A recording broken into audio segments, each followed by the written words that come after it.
Bienvenidas y bienvenidos a este nuevo episodio, bueno, este primer episodio, el episodio piloto. Voy a empezar presentándome, muchos me conocen como Maffer Psicóloga, mi nombre es María Fernanda Silva, soy psicóloga migrante y bueno, les quiero dar la bienvenida a este espacio que bueno, tengo bastante tiempo dándole vueltas en mi cabeza, pero hasta hoy fue que decidí tomarlo como algo serio, ya sin dejar de pensar tanto, ya sin buscar o afinar tantos detalles. Vamos a trabajar con las herramientas que tenemos a la mano y bueno, voy a contarles un poquito de qué va este podcast. En este espacio vamos a contar con la presencia de amigos, conocidos y no conocidos, en su mayoría migrantes. Migrantes que han logrado tener éxito o han logrado sobrellevar situaciones pese a todos estos procesos que hemos vivido en todos estos años desde que salimos de nuestro país. No vamos a hablar solo de migrantes venezolanos, vamos a hablar con migrantes en general, con amigos en general también. No tienen que ser figuras públicas, esto es simplemente un espacio para hablar de cómo influye la salud mental en nuestro estilo de vida, en las cosas que afrontamos, en cómo nos afrontamos ante los retos y cómo ha sido para mí, sobre todo este episodio es para hablar sobre mí, sobre mi proceso, para que me conozcan, para que entiendan un poco más de mi esencia y para que vean que el ser psicóloga no es solo cumplir con un estereotipo o un prototipo, sino ser humano. Nunca perder la esencia del ser humano y desde la compasión y la empatía conectar con las personas desde su historia. Hoy quiero agradecer a todas las personas que van a venir y van a participar en este podcast llamado La psicóloga que va a terapia. Bueno, para los que no saben, los psicólogos vamos a terapia, así que bueno, acá se van a enterar de muchos detalles desde mi experiencia personal siendo psicóloga, yendo a terapia y bueno, escuchando a personas. Lo más importante de este podcast es que conozcan mi historia antes de yo conocerlas de ustedes y bueno, que puedan conectar de una manera más humana con esta humilde servidora que ha nacido para esto, para comunicar, para hablar, para ayudar, para conectar y sobre todo para hacer conexiones con personas que siempre están alineadas con las cosas que estamos haciendo y con las que no están alineadas pues simplemente darles palabras de aliento o compartirles alguna experiencia para que desde allí puedan salir adelante o darle un foco diferente a su vida. Nuevamente les doy las gracias por permanecer, por estar y por ver todo lo que les voy a mostrar y enseñar en este episodio. Quiero hacerme preguntas que normalmente no hacemos en voz alta, que son cruciales para entendernos en lo más profundo de nuestro ser. Vamos a empezar con una pregunta que, de hecho, estas preguntas yo no las escribí, no las ensayé y no las practiqué. Esto lo voy a responder de manera espontánea, por así decirlo. Ok. ¿Quién es Maffer más allá de los títulos y las etiquetas? Esta pregunta es muy difícil de responder porque ya siendo psicóloga tengo tantas etiquetas encima que se me hace difícil desprenderme de ellas.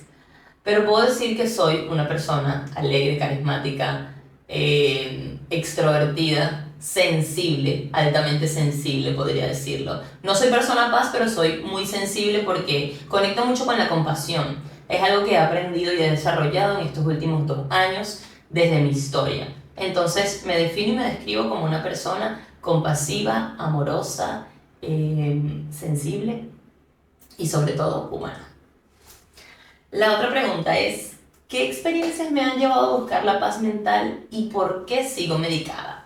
Antes de responder esto, creo que tenemos que dar un contexto macro de todo lo que ha sucedido antes de esto. Primero, soy venezolana. Empecé estudiando en la Universidad Bicentenaria de Aragua en Venezuela en el 2016, si no me equivoco, aproximadamente. 2016, no, 2014, 2015, no recuerdo muy bien. Bueno, estuve estudiando, decidí estudiar psicología. Yo, para los que no me conocen y no saben, creo que muchos no saben esto, yo estudié para ser controladora aérea. ¿Qué quiere decir esto de ser controladora aérea? Bueno, mucha gente no lo sabe, pero es trabajar en los aeropuertos en las torres de control. De una manera criolla, tú le das el paso a los aviones y les explicas las rutas aéreas por las que pueden transitar. Básicamente les das el permiso.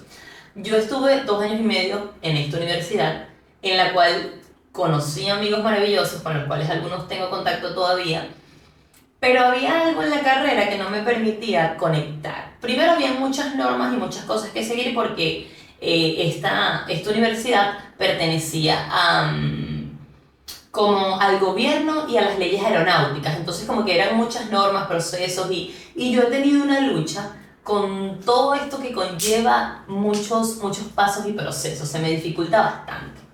Pero bueno, luego de esto pasó todos estos 2 años y medio en esa universidad, ya como que empecé a no prestarle tanta atención, simplemente iba a la universidad a estar con mis amigos, a loquear, como decimos, y a disfrutar la vida del universitario.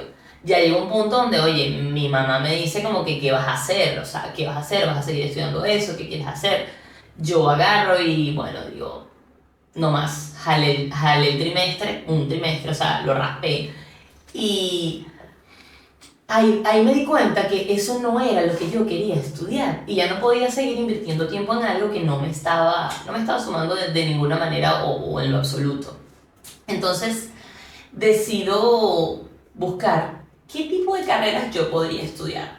Yo en algún momento de mi vida me planteé estudiar psicología, pero ¿qué sucede? Comentándoselo a otras personas, siempre me decían como, ¿para qué vas a estudiar eso? Te vas a morir de hambre, esa carrera no da plata. Entonces por allí yo como que, siendo joven, me dejé llevar quizá por lo que decía la gente y bueno, empecé a estudiar esta otra carrera. Ya cuando entro a la Universidad de Psicología, dejando la anterior, me encuentro con un mundo completamente diferente. En la universidad que entré a estudiar psicología yo podía escoger el horario, estudié en la noche porque trabajaba de día, entonces fue como algo completamente diferente y ahí me conecté realmente con lo que era la vida universitaria.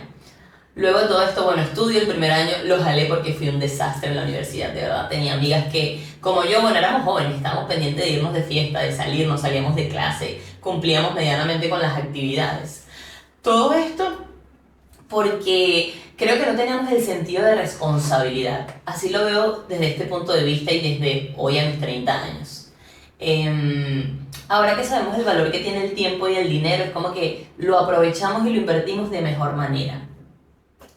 Luego que pasa todo esto, bueno, yo el primer año, bueno, casi que no pasé ninguna materia, no, como 3 nada más. El siguiente año me enfoco un poco más, empiezo con la universidad, empiezo a estudiar en la mañana, conecto con un grupo de personas adultas que estaban enfocadas en lo que querían hacer y realmente no tenían tiempo de perder. Tenían era que ir a la universidad a estudiar. Sí teníamos nuestros espacios de recreación, pero en la universidad era a lo que íbamos. Ahí entendí un poco que esa carrera era la que me gustaba, porque me sentí identificada, porque a partir del cuarto trimestre ya estábamos trabajando prácticamente, teníamos unos módulos en la universidad donde podíamos trabajar, podíamos ver, hay algo que se llama cámara de Gesell y ahí tú tenías casos y te observaban por medio de un vídeo, eso todavía lo utilizan en casos forenses o en casos legales. Bueno, empiezo la universidad, ya estoy adelantando los semestres, iba al día con todo. Luego, bueno, llega el 2018. En el 2018 ya yo tenía un año con mi esposo, teníamos un año ya de relación. Bueno, empieza toda la situación que ya conocemos, todo se empieza a poner un poco caótico, más allá del tema del dinero era el tema de la escasez. Entonces, bueno, mi esposo y mi suegra se plantean venir a Perú, a Lima, y bueno, yo como estaba en la universidad, yo no tenía poder de decisión porque yo estaba estudiando y para mí irme no era una opción porque yo tenía que graduarme y ya estaba disfrutando de algo que realmente me gustaba, entonces irme no era una opción en ese momento. Aparte me faltaba un solo trimestre para terminar, imagínense. Entonces como que tampoco podía abandonarlo de esa forma. Lo que pasó siguiente, bueno, me casé a los 23 años, en el 2018. Y bueno, mi esposo se viene a Lima, él se está 8 meses acá, estableciendo algo, bueno, vino a invertir, a trabajar. Yo vengo a los 8 meses porque tenía vacaciones en la universidad, me estaban quedando solamente las pasantías y un par de materias que las podía sacar online. Yo vine con la intención de estar de vacaciones y de ver a mi esposo, obviamente, porque teníamos 8 meses que no nos veíamos. En todo este proceso, bueno, pasaron demasiadas cosas que a medida que vayamos viendo los episodios o lo vayamos hablando, les voy a dar mayor contexto de todo lo que sucedió. Pero bueno, llegué a Lima, estuve con mi esposo, 2 meses de vacaciones se convirtieron en 3 años de estar acá en Lima. Tuve que terminar la universidad online. No hice las pasantías online, decidí ir a Venezuela después de la pandemia. Porque necesitaba hacer mis pasantías de forma presencial y porque para mí en mi cerebro en ese momento era absurdo completamente yo hacer unas pasantías psicológicas mediante una pantalla porque Perú y Venezuela no tenían convenios con universidades en ese momento y era todo un tema. Mi universidad no tenía convenios con algunas universidades de acá. Entonces nada, decido quedarme con mi esposo, me quedo trabajando con él porque en el negocio que tenía en ese momento él estaba solo. Era un negocio que estaba en pleno crecimiento y bueno, necesitábamos ayuda. Ya de estar casados y tener establecida esta unión o este hogar que tenemos, ya el compromiso pues era de los dos. Cabe acotar, detalle importante, mi esposo me lleva 9 años. Es decir, él ya tiene una vida un poco más movida y estructurada que la mía. Estamos en sintonía, pero él está un poquito como que más organizado, por así decirlo. ¿Qué otra cosa? Ok, después de esto, ¿qué sucede? Me quedo aquí en Lima trabajando, hago todo esto que les estoy diciendo. Y bueno, llega la pandemia. Antes de la pandemia ocurrió un evento canónico en mi vida que todavía estoy trabajando en superar y bueno, ya lo superé realmente, simplemente me he adaptado a vivir con esto. Y fue que murió mi mejor amiga de la infancia, con la que, bueno, compartí desde que estaba en segundo grado hasta la universidad. No estudiamos lo mismo en la universidad, pero bueno, fue universidad del cole, como llaman, desde el colegio hasta la adultez. Ella migró a Panamá primero que yo y bueno, murió en un accidente de tránsito que no vamos a entrar en esos detalles. Esto detonó una depresión en mí porque era una persona muy cercana a mí, era una hermana prácticamente, era alguien muy cercano a mi familia. Y bueno, esto fue el detonante para una depresión que tuve en ese momento. Estamos hablando del 2020 aproximadamente, que fue el año de la pandemia. Ella muere en enero y la pandemia es en marzo. Bueno, en la pandemia empieza el caos, la depresión. Cuando ella muere no tuve tiempo de procesar su muerte porque acuérdense que cuando uno migra uno anda en el sistema, uno está trabajando, uno está ocupado y uno no tiene tiempo de sentarse. Oye, mira, estoy mal, estoy pasando por este duelo y yo tuve que decidir si mandaba dinero para colaborar con la repatriación del cuerpo o si me iba, tomaba un boleto y me iba a Panamá para estar en todo el proceso. Entonces en ese momento la prioridad era el dinero y obviamente decidí mandar el dinero y bueno, no estar presente en todo lo que pasó después. Bueno, ya a partir de ahí mi vida sufrió un cambio bastante drástico, me desconecté bastante de muchas cosas y me conecté con cosas y con conductas autodestructivas que me llevaron a desarrollar un trastorno mixto ansioso depresivo. Esto básicamente es sufrir de ansiedad y de depresión de una manera recurrente o por un periodo mayor a 2-3 meses aproximadamente.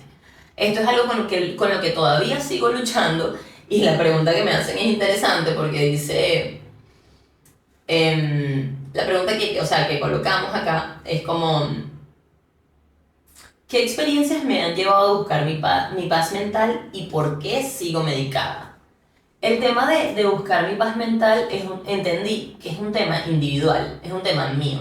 El día que no esté, hasta que no esté en paz conmigo misma, no voy a poder estar en paz con las personas que están a mi alrededor.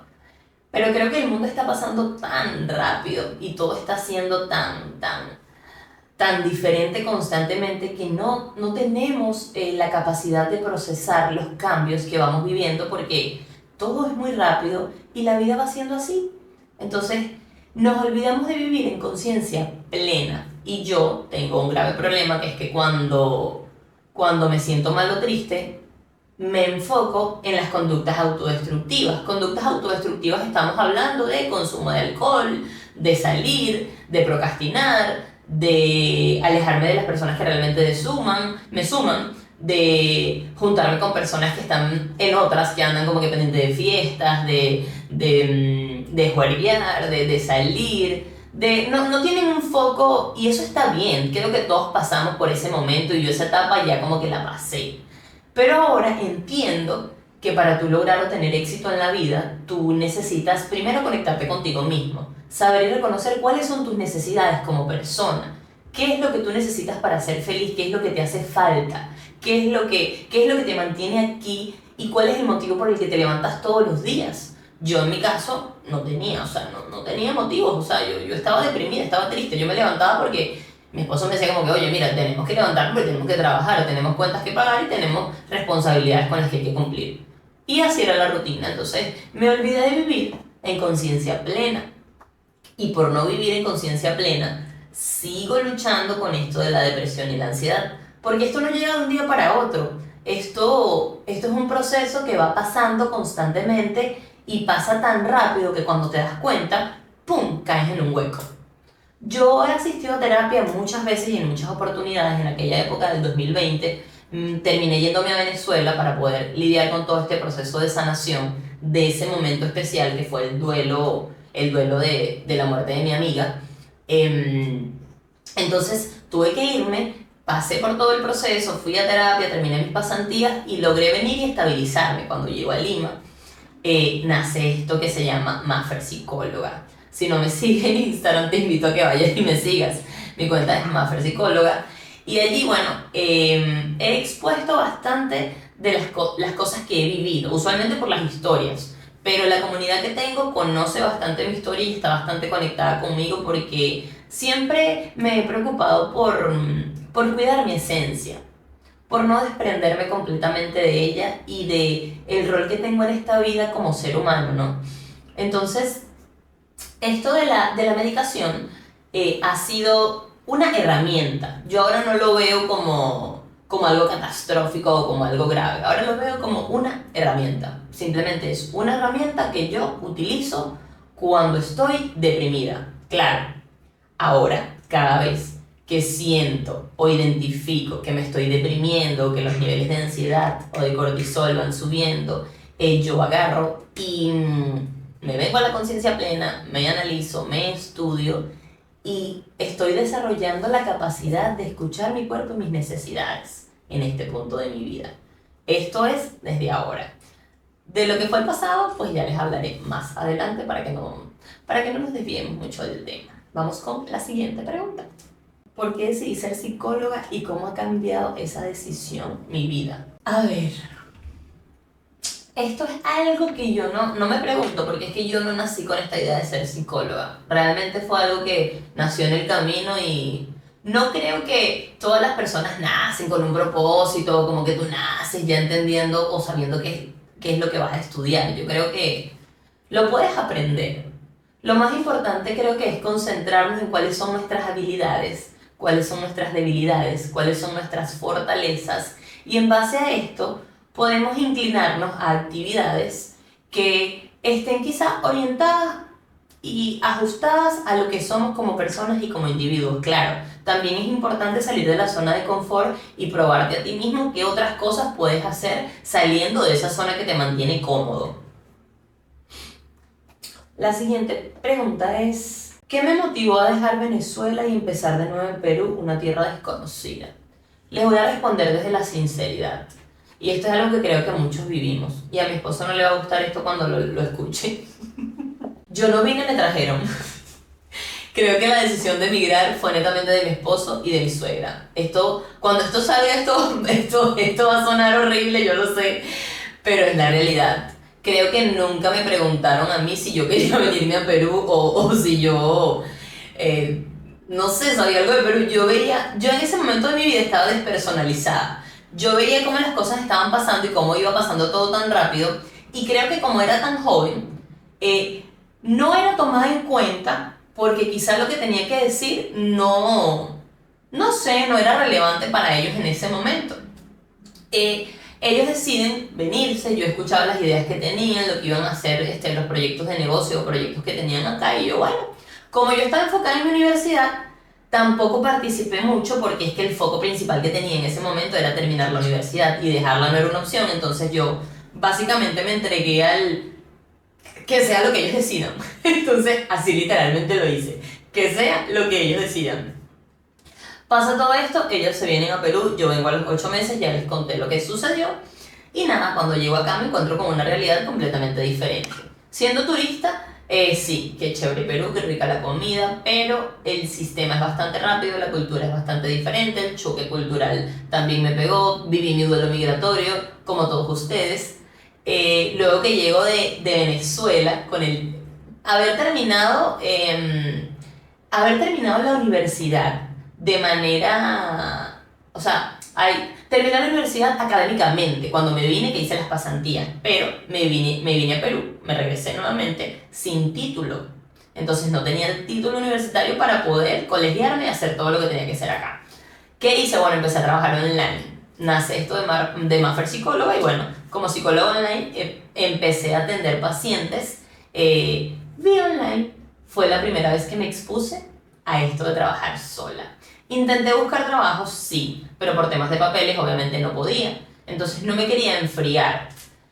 Algo maravilloso de mi esposo, que amo, es que siempre me motiva y siempre me impulsa a ser mejor.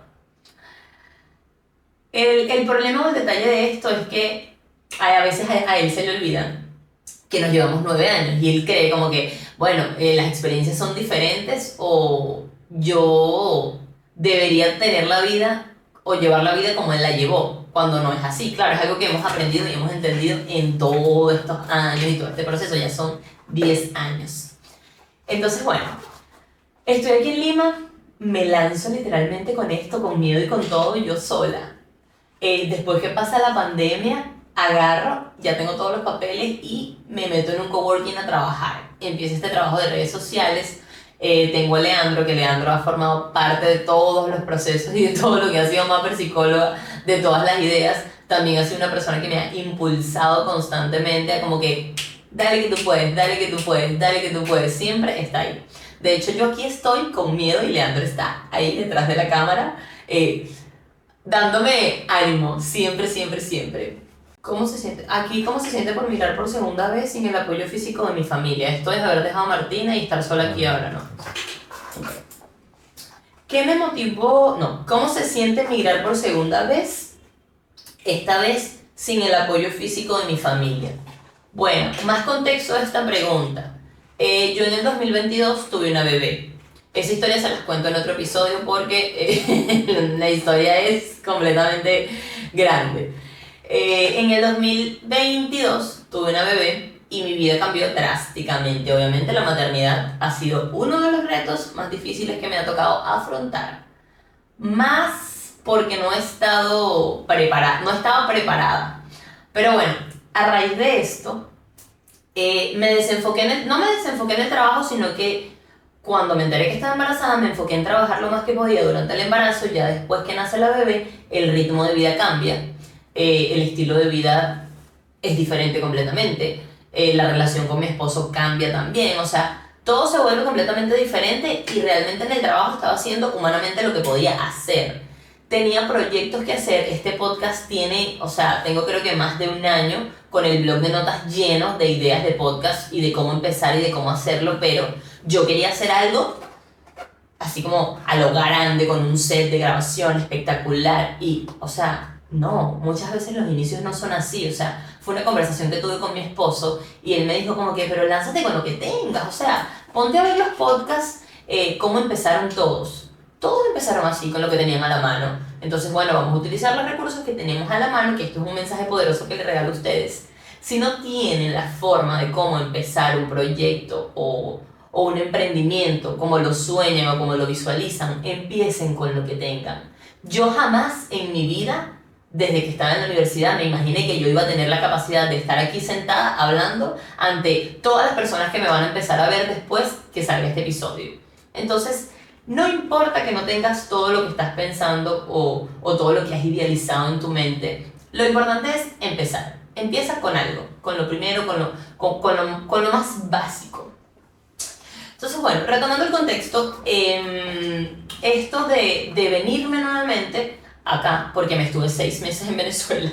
Estuve 6 meses en Venezuela porque cuando tengo a mi hija, bueno, estábamos acá solos mi esposo y yo con la bebé, mi mamá se vino, estuvo unos meses con nosotros, ya luego, bueno, sobrevivimos con Nana, pero mi esposo es hijo único, mis suegros están en Venezuela, no conocían a la bebé, mi familia ninguna conocía a Martina. Martina se llama mi hija, por cierto. Y bueno, tuve que irme a Venezuela. No me tuve que ir, fue un compromiso que adquirí y algo que quise hacer. Me fui a Venezuela también a ver cómo estaba la situación allá. He recibido bastantes comentarios de que la situación ha mejorado, que la economía y todo esto, pero bueno, antes de yo hablar de esta experiencia, yo quise ir. Me voy, maravilloso, 6 meses llenos de amor. Toda la familia conoció a Martina, conectaron con ella. Pasaron 5 meses, mi esposo se quedó acá en Lima, yo me fui en diciembre y me regresé ahora en junio. Me regresé por temas migratorios, que ya luego también les contaré, que si me pongo a contarles todo, pues vamos a durar 3 días en este podcast, bueno, este episodio. Bueno, me voy a Venezuela, estoy todos estos meses, me voy sola con la bebé, mi esposo se queda acá con Napoleón, que es nuestro perro. Y bueno, nos separamos nuevamente. Quiero decirles que el tema de las relaciones a distancia es completamente jodido, difícil, complicado. Es complicado cuando tú tienes proyectos diferentes, cuando tú estás haciendo cosas, cuando tú tienes un trabajo diferente al de tu pareja y cuando no tienes esa conexión de las noches, de llegar a casa y tenerlo allí o tener a tu pareja allí, poder ponerte al día. El teléfono sí es una herramienta y es un instrumento, pero el contacto físico creo que jamás, jamás va a ser sustituto de nada. Y no va a haber ninguna aplicación ni ninguna forma de que nos acerquemos o sintamos el calor y el contacto físico de una persona sin tenerla con nosotros. Entonces, bueno, el venirme y estar acá ha sido todo un reto, primero porque me he desenfocado bastante en todo este proceso. Si no fuese por los amigos y la red de apoyo que he construido durante todos estos años y durante todo este tiempo, a los cuales quiero expresar mi eterno agradecimiento en este episodio, porque han sido una parte fundamental. En primera instancia, bueno, mi mamá. Sin mi mamá no podría estar logrando esto porque ella es quien me está ayudando con Martina y parte de la tranquilidad que siento al estar tan lejos de mi hija es que está con mi mamá y bueno, la está cuidando muy bien, está con mis suegros, está con mi esposo y bueno, sé que está siendo bien cuidada. Agradecer a mis amigos que han estado acá en este proceso en específico, donde he estado sola, a Raquel, que ha sido una amiga que conocí en medio del caos de la maternidad, siendo mamás primerizas las dos, a Oriana, a Miguel, a Leandro. Ya luego les cuento la historia loca de Miguel y de Oriana. Ellos fueron mis pacientes y ahora somos grandes amigos que bueno, fácilmente los invitaré a un episodio para que los conozcan y conozcan esta extraordinaria historia que tenemos de amigos y de superar ese cliché o ese estereotipo de que los psicólogos no tienen derecho a relacionarse con las personas o con los pacientes. Yo, sinceramente, me he desprendido completamente de los estereotipos que nos han puesto a los psicólogos. Y creo que por eso he mantenido mi esencia y por eso he podido mantenerme así, siendo quien soy y separando cada rol de mi vida para no dejar de ser esto que soy como persona, de dejar de ser María Fernanda, la que los amigos, los pacientes y las personas que conocen saben que donde sea que yo esté, voy a ser yo misma y me voy a comportar de la misma manera. ¿Qué es lo más difícil de ser psicóloga cuando tú misma estás en el proceso de sanación? ¡Qué difícil pregunta! ¿Por qué? Bueno, lo más difícil de todo este proceso de sanación es comprometerme a asistir a terapia, porque por ser psicóloga pues a veces me creo que me la sé toda más una, ¿no? Pero ya aprendí que no es así. La realidad es otra. Yo soy un ser humano y tengo como trabajo ser psicóloga, ese es mi trabajo. Entonces, me olvido muchas veces de lo que siento y de lo que necesito y no escucho mi cuerpo ni mis necesidades. Entonces, lo que hago es evitar la realidad o evadir la realidad. La evitaba y la evadía. Corrección, porque esto ya no sucede. O estoy haciendo que la frecuencia sea menor. Estoy viviendo o tratando de vivir desde la conciencia plena. Entonces, este proceso de sanar me ha permitido ser más compasiva conmigo misma, ser más amorosa conmigo misma y conectar conmigo, con lo que soy como mujer, como persona, como mamá, como esposa, como amiga, conectar con cada rol que tengo en esta vida, pero con el rol más importante, que es estar conectada conmigo misma. Me he dado cuenta que cuando estoy conectada conmigo misma puedo ser un adulto funcional completamente, me puedo permitir sentir, me puedo permitir un día o dos no hacer nada, simplemente desde el reconocimiento de lo que siento y desde la inteligencia emocional que he podido desarrollar. Claro, tengo mis días de bajón, tengo mis días malos, sigo tomando la medicación porque las medicinas para la depresión, los ansiolíticos y los antidepresivos en mi caso, han sido herramientas que me han ayudado a mantener a mi mente en calma. Otra cosa que me ha ayudado mucho a mantener mi mente en calma fue el ejercicio. Empezar a hacer ejercicio de manera constante.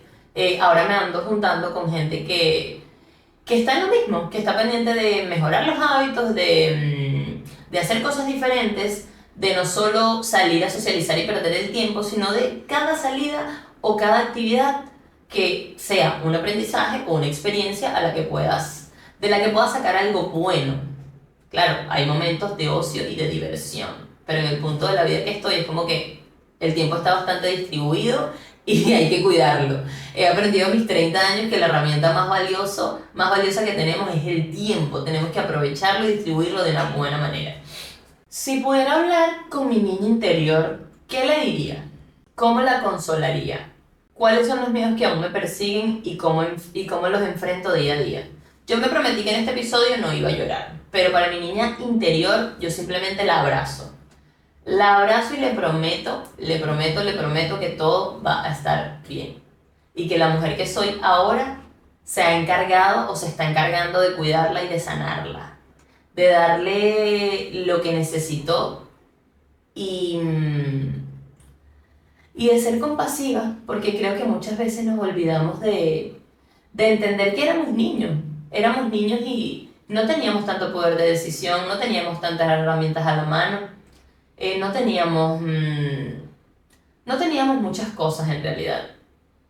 Y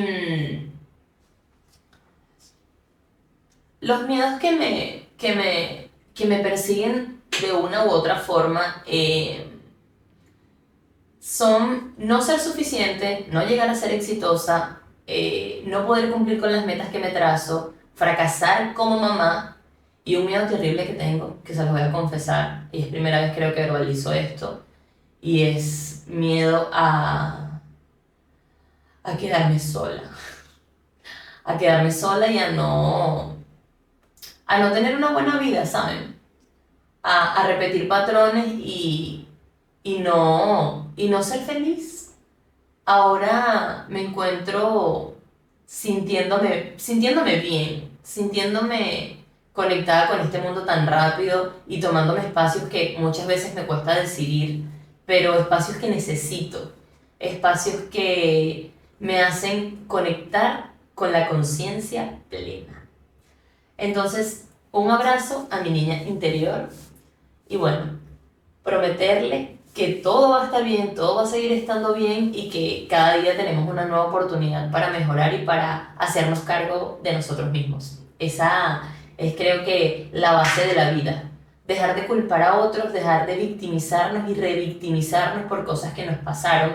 Sé que es difícil y duele. Yo he caído en el papel de víctima y de revictimización constantemente, lo he vivido durante muchos años, pero en todo este tiempo he aprendido que cuando salimos de ese rol o de ese papel, podemos avanzar de una manera más placentera, porque entendemos que el dolor nos ayudó a quizá ser mejores personas, a explotar un mayor potencial, pero no podemos quedarnos atrapados en el dolor, porque si nos quedamos atrapados en el dolor, imagínense, la vida estaría llena de sufrimiento y de cosas malas, y es allí donde entra los cuestionamientos existenciales, que también lo hablaremos más adelante. ¿En qué momentos he sentido que el dolor era demasiado y cómo lo superé? ¡Wow!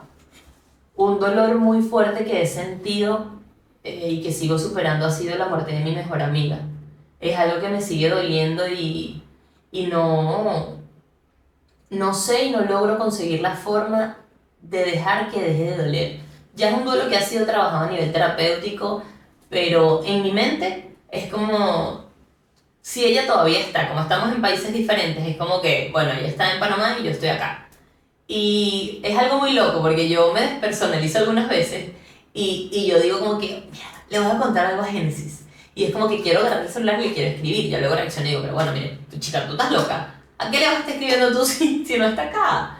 Y lo que hago para sentirme más cercana a ella es escribirle. Escribo cosas, las escribo en el blog de notas de mi celular o en un cuaderno.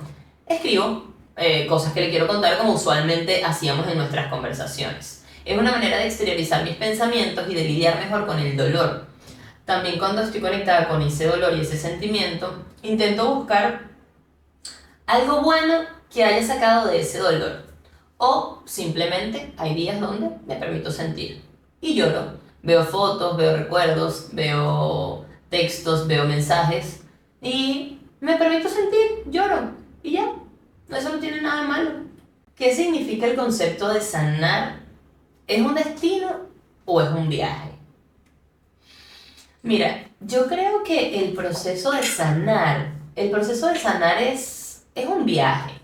Es un viaje de aprendizaje, porque por más que tú estés terapiado, por más que leas libros, por más que intentes ser consciente de todo, son años viviendo con creencias, con pensamientos, con estructuras, con formas de vida, con dinámicas familiares, o sea, es difícil desprenderte de eso. Es difícil hacerlo de una manera drástica. Entonces, para mí, la sanación es un proceso continuo. Constantemente vamos a estar sanando y constantemente vamos a estar aprendiendo. Les voy a dejar el mayor aprendizaje les voy a dejar el mayor aprendizaje que me ha dejado el ser psicóloga y trabajar con pacientes en el área clínica. Creo que he desarrollado una compasión que ha sido durante un tiempo un problema, porque el ser compasivos de manera excesiva también puede ser perjudicial. Pero de mis pacientes he aprendido a ser compasiva, he aprendido a escuchar con atención y he aprendido que las personas han vivido cosas duras y difíciles y hay personas que son tan fuertes, tan fuertes que siguen de pie y continúan con la vida pese a todo esto que han vivido. En algunos episodios les voy a compartir algunos fragmentos de historias de mis pacientes, claro, con autorización y bajo el anonimato, obviamente. Pero son temas bastante interesantes porque cada persona lucha con sus sombras y con sus demonios, ¿saben? Y cuando tú te sientas a escuchar a una persona en el área terapéutica, no es una conversación más, es una persona que está desnuda. Es estar desnudo, tú estás desnudando tu alma, tu ser, tu mente, tus pensamientos. Ustedes saben lo difícil que es llegar a exteriorizar todo eso que pensamos. Ustedes saben las cosas horribles que tenemos en la mente que por temor al que van a decir o que van a pensar no lo decimos. Bueno, en la terapia mis pacientes me han enseñado a mí me han enseñado a mí y yo les he enseñado a ellos que no importa lo que estés pensando. Al fin y al cabo, tenemos que entender que los pensamientos simplemente son pensamientos y siempre van a estar allí. Entonces, ¿qué tenemos que hacer con esto? Pensarlo y no darles tanto poder. Tú tienes el pensamiento, lo dejas pasar y te quedas con lo que necesites de ese pensamiento o de ese momento. Agradecerles a mis pacientes por hacerme más humana, por siempre enviarme mensajes, por ser agradecidos, por siempre estar conectados conmigo, con mi historia y por siempre hablar de mí de la manera que lo hacen. Ustedes me han subido definitivamente la autoestima, me han ayudado a creer cada día más en mí y cuando me siento mal y creo que no estoy haciendo las cosas bien en mi trabajo, la retribución es recibir los mensajes que me dejan, las interacciones que tenemos en las redes sociales, los eventos a los que asisten, las convocatorias que hago y las personas que van porque genuinamente quieren conectar y disfrutan realmente de mi compañía y es algo que, bueno, quiero agradecer y jamás voy a olvidar esto porque esto ha sido una lección de vida. Así que gracias por escucharme en este primer episodio de La psicóloga que va a terapia. Nos vemos en el próximo episodio, que ya vamos a empezar a ver invitados, migrantes que han sido exitosos en algún rubro o en su vida como tal. Esto no se trata de dinero, sino de éxito profesional o como persona. Nos vemos en el próximo episodio. Chao, chao.